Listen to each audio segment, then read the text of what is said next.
नमस्कार दोस्तों, स्वागत है आपका उड़ान में। आज हम एक ऐसे देश के बारे में बात करने जा रहे हैं जिसे दुनिया का सबसे हरा भरा देश कहा जाता है। यह दुनिया का सबसे ऊंचा इंडोर झरना स्थित है, जहां दुनिया का पहला नाइट जू है, जिस देश में च्युइंगम खाने पर पूरी तरह से बैन है। तो आप भी समझ गए होंगे कि हम किस देश के बारे में बात कर रहे हैं।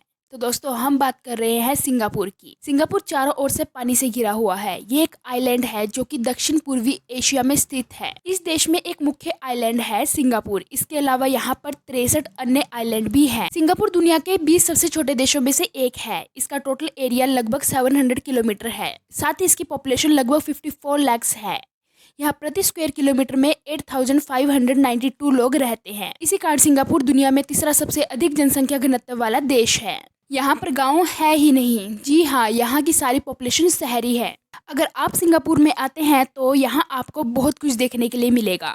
आप चाहो तो इस देश को एक ही दिन में पूरा घूम सकते, क्योंकि ये देश है ही इतना छोटा, लेकिन ये देश इतना खूबसूरत है कि इस देश में घूमने के लिए आपको काफ़ी टाइम देना पड़ेगा। जैसे यहाँ दुनिया का सबसे पहला नाइट जू है। जी हाँ, 1994 में खुले गए 35 हेक्टेयर के इस पार्क में 120 अलग अलग प्रजातियों के 1000 से अधिक जानवर हैं जो अपने प्राकृतिक रात के समय के वातावरण में रहते हैं।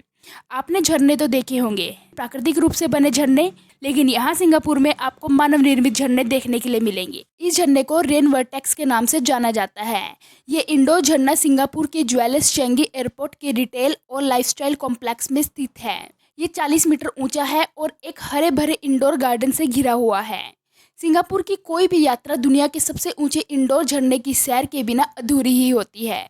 आपकी जानकारी के लिए बता दें कि चांगी हवाई अड्डा दुनिया के बेस्ट हवाई अड्डे में से एक है। इसे लगातार 4 बार बेस्ट एयरपोर्ट का खिताब मिला है। इस एयरपोर्ट में आप 24/7 बैठकर फ्री मूविंग स्क्रीनिंग का आनंद ले सकते हैं। 2D मूवीज के लिए टर्मिनल 2 और 3 देखें, 4D मूवी के लिए टर्मिनल 4 देखें। आपको बता दें, सिंगापुर में बिल्डिंग बनाने की मैक्सिमम हाइट 280 मीटर है, लेकिन 2060 में खोला गया तानजेंग पगार सेंटर 290 मीटर की हाइट के साथ सिंगापुर की सबसे हाईएस्ट बिल्डिंग है। इसे 280 मीटर की सामान्य ऊंचाई की सीमा से अधिक ऊंचाई की विशेष अनुमति दी गई थी। गगनचुंबी इमारतों वाला यह शहर हरियाली से भी भरा हुआ है। सिंगापुर का आधा एरिया हरियाली से ढका हुआ है। यहाँ कई पार्क और बगीचों के अलावा सबसे असामान्य स्थानों पर अनदेखे पौधों के ढेर हैं। उदाहरण के लिए पार्क रॉयल कलेक्शन पिकरिंग अपने होटल इन अ गार्डन, अपने 4 मंजिला कास्केडिंग वर्टिकल गार्डन के लिए जाना जाता है। सिंगापुर में 2100 से ज़्यादा देशी सहवानी पौधों की प्रजातियां हैं। खास तौर पर बुटीक टिमाही नेचर रिजर्व के बारे में कहा जाता है। यहाँ 1 हेक्टेयर में इतनी पौधों की प्रजातियां पाई जाती है जितनी उत्तर अमेरिका में पाई जाने वाली कुल पेड़ों की प्रजातियों की संख्या से भी ज़्यादा है। इसके साथ ही सिंगापुर में 150 सालों से भी अधिक पुराना एक गार्डन है। इसकी स्थापना 1859 में की गई थी। यह आधुनिक सिंगापुर में भी 1 सदी पुराना है।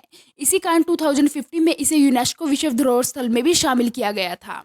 इसका सबसे popular attractive national orchid garden है, जिसमें हजारों ऑर्किड प्रजातियां हैं जिन्हें वीआईपी के रूप में जाना जाता है।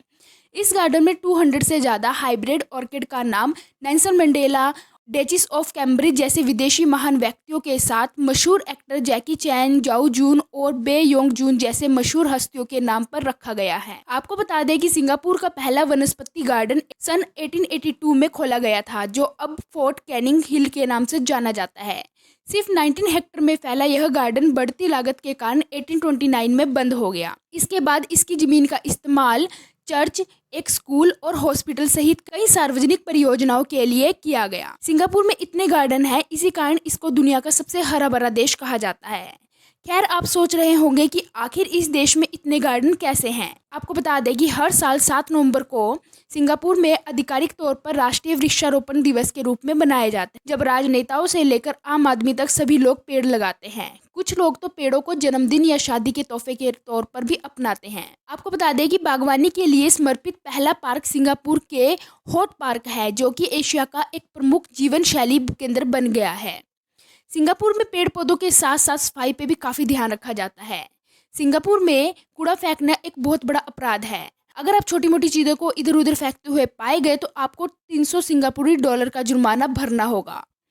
दूसरी ओर डब्बे और बोतल जैसी बड़ी चीज़ों को फेंकने पर आपको सफाई करने का आदेश मिल सकता है, जिसमें आपको एक चमकीले हरे रंग की चमकदार बनियान पहननी होगी और सफाई करनी होगी, ताकि आप सार्वजनिक रूप से शर्मिंदा हो सके और आपको एहसास हो कि सफाई कर्मचारियों और क्लीनर के लिए यह कितना कठिन होता है। हमने आपको बताया कि इस देश में च्युइंगम चबाने पर पूरी तरह से बैन है, और ऐसा इसलिए है क्योंकि यहाँ पर लोग च्युइंगम चबाकर हर कहीं चिपका देते थे और सफाई कर्मचारियों को उसको निकालने में बहुत परेशानी होती, और इस बात से यहाँ की सरकार भी काफ़ी परेशान थी। इसलिए यहाँ की सरकार ने च्युइंगम चबाने पर बैन ही लगा दिया।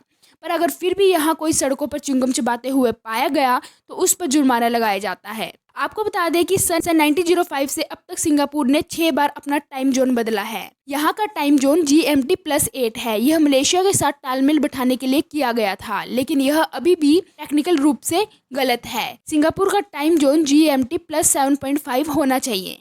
वैसे आपको बता दें कि सिंगापुर की राष्ट्रीय भाषा है मलय, पर इसके अलावा सिंगापुर के लोग अंग्रेजी, चीनी, मलय और तमिल जैसी 4 आधिकारिक भाषाओं का भी इस्तेमाल करते हैं। इसके अलावा एक 5वीं भाषा भी बोलते हैं जिसे सिंग्लिश कहा जाता है। हालांकि यह टूटी फूटी भाषा होने के बजाय बहुत ही जटिल भाषा है।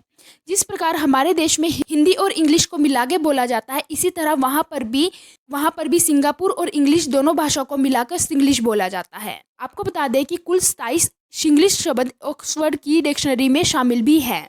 आपको बता दें कि Singapore grand prix racing circuit न केवल एशिया का पहला सर्किट है, बल्कि 2018 में पहली बार FI मतलब कि फॉर्मूला 1 नाइट रेस आयोजित करने वाला भी पहला देश है। अभी हमने आपको बताया कि इस देश में साफ सफाई का काफ़ी ध्यान रखा जाता है।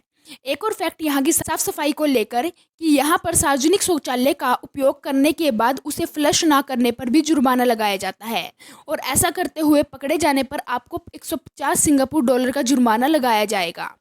सिंगापुर में शौचालय को लेकर बहुत जुनून है। सिंगापुर में 19 नवंबर को विश्व शौचालय दिवस के रूप में बनाया जाता है। आपको बता दें कि इस देश में क्राइम 0% है। यहाँ आपको कोई भी व्यक्ति लड़ाई झगड़ा करता हुआ दिखाई नहीं देगा, ना ही यहाँ आपको कोई भी रिश्वत लेता या देता हुआ दिखाई देगा। इसके पीछे का कारण यहाँ के सख्त कानून है। यहाँ पर आपको सभी लोग अपने काम से काम करते हुए नजर आएंगे। आपको बता दें कि यहाँ पर सभी पुरुषों के लिए हाई स्कूल की पढ़ाई पूरी करने के बाद 2 साल तक आर्मी ज्वाइन करनी जरूरी है। ये यहाँ का रूल है। इससे यहाँ के बच्चे फिजिकली तो मजबूत होते ही हैं, बल्कि मेंटली भी काफ़ी मजबूत बनते हैं। सिंगापुर के लोग अपनी हेल्थ पर काफ़ी ध्यान देते हैं। यहाँ आपको ज़्यादातर लोग पतले ही देखेंगे। अपनी हेल्थ को ठीक रखने के लिए यहाँ के लोग ज़्यादातर साइकिलिंग और पैदल चलना पसंद करते हैं। इसी कारण सिंगापुर वासी दुनिया में सबसे तेज पैदल चलने वाले लोगों में से एक हैं, जो लगभग 6.15 किलोमीटर प्रति घंटा की चाल से चलते हैं। सिंगापुर के लोग खाने पीने के काफ़ी शौकीन हैं। यहाँ हर दिन नए रेस्टोरेंट खुलते रहते हैं। यहाँ आपको एक चाइना टाउन नाम की जगह मिलेगी, जहाँ 260 से अधिक फूड स्टॉल हैं। यहाँ आपको दुनिया भर के खाने की डिशेस मिलेगी। सिंगापुर एक छोटा देश बेशक है, लेकिन यह छोटा सा देश अमीर काफ़ी है। यहाँ आपको 6 में से एक व्यक्ति के पास 1 मिलियन अमेरिकी डॉलर या उससे अधिक की संपत्ति मिलेगी, जो दुनिया के किसी भी अन्य व्यक्ति की तुलना में काफ़ी अधिक है। इस देश की अमीरी का एक कारण तो ये है कि यहाँ पर शिपिंग काफ़ी ज़्यादा होती है।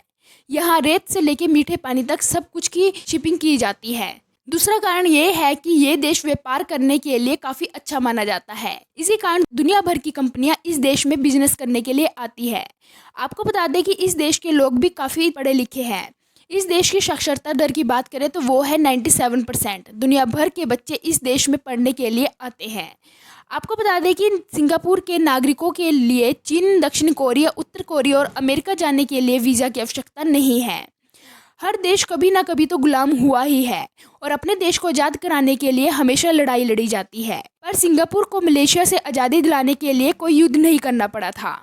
वास्तव में मलेशिया ने लोकतांत्रिक तरीके से सिंगापुर को मलेशिया से आज़ादी के लिए मत किया था। दोस्तों, क्या आपको पता है कि सिंगापुर का नाम कैसे पड़ा है? इसके पीछे भी एक कहानी है। शायद आप नहीं जानते होंगे, लेकिन मलयन शहर के प्राचीन नाम सिंगापुर से प्रेरित है, जिसका अर्थ है शेर शहर। इस नाम की उत्पत्ति सुमात्रा के राजकुमार सांगनीला उतामा से मानी जाती है, जिन्होंने 14वीं शताब्दी की शुरुआत में सिंगापुर द्वीप पर तामसेक नामक बस्ती पर शासन किया था। जानवरों का शिकार करते समय राजकुमार ने एक अजीब प्राणी को तेजी से चलते हुए देखा, जिसे उसके सलाहकार ने शेर के रूप में पहचाना। हालांकि सिंगापुर में शेर के निवासी होने का कोई भी रिकॉर्ड नहीं था।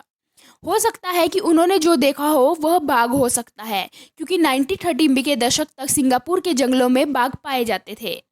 तो दोस्तों आज हमने बात करी हरे भरे देश सिंगापुर के बारे में। इसके कई इंटरेस्टिंग फैक्ट के बारे में आज हमने जाना है। क्या आपको इन फैक्ट्स के बारे में पहले पता था? हमें कमेंट बॉक्स में जरूर बताना। आपको ये वीडियो कैसी लगी वो भी हमें कमेंट बॉक्स में बताना, और वीडियो अच्छी लगी तो वीडियो को लाइक करना और चैनल को सब्सक्राइब करना मत भूलना। और मिलते हैं ऐसी इंटरेस्टिंग वीडियो के साथ फिर दोबारा। तब तक के लिए खुश रहे, मस्त रहे।